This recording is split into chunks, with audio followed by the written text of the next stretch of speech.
Class. बिस्मिल्लाहिर्रहमानिर्रहीम। अस्सलाम वालेकुम प्यारे बच्चों, कैसे हैं आप? यकीनन ठीक होंगे, तंदुरुस्त होंगे, शायद उदास हों या कुछ खुश होंगे कि हमारे स्कूल दोबारा से खुलने वाले हैं, दोस्तों से मिलने वाले हैं। और कुछ बच्चे इसलिए उदास होंगे कि अभी उनको घर में रहते हुए अपने वालिदैन के साथ, बहन भाइयों के साथ वक्त गुजारना ज़्यादा अच्छा लग रहा होगा।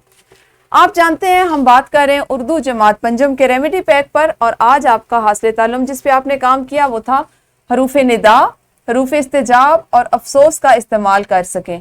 यकीनन इस QR कोड में दिए गए वीडियो लेक्चर से आपने इसको सुना और समझा।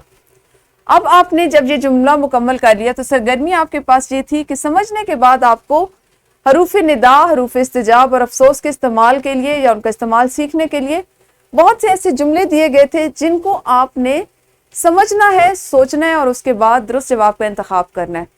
कर ली होगी आपने सरगर्मी। मुझे उम्मीद है कि आप अपना साथ का साथ रेमेडी पैक मुकम्मल कर रहे थे।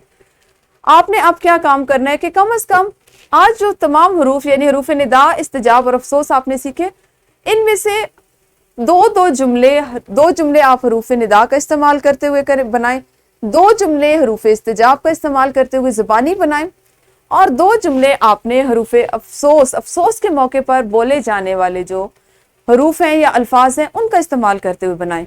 फ़ायदा क्या होगा? हम अपनी रोज़मर्रा ज़िंदगी में ऐसे मौके पर जब किसी से मिलते हैं तो हमें ऐसे अल्फाज का पता होना चाहिए। उस वक्त हम अपने उन अल्फाज के ज़रिए अपने उन जज्बात का इजहार कर सकते हैं जो दूसरे के लिए उस वक्त तसल्ली का बायस बनते हैं या दूसरा उसको सुनना चाह रहा होता है, उसको सुन के अच्छा लगता है। इसके साथ साथ आपकी तहजीब, आपका तमद्दन, आपकी तमीज़ और आप की जो घर का माहौल है वो भी ज़ाहिर होता है। ऐसी चीज़ों को सीखने की ज़्यादा कोशिश करें क्योंकि ये आपकी शख्सियत की आईनादार है, उसकी अक्कास है। अपना ख्याल रखिए। अगले वीडियो लेक्चर में अगले हासिल ताल्लुम पर बात करेंगे। तब तक अल्लाह हाफिज़। शुक्रिया।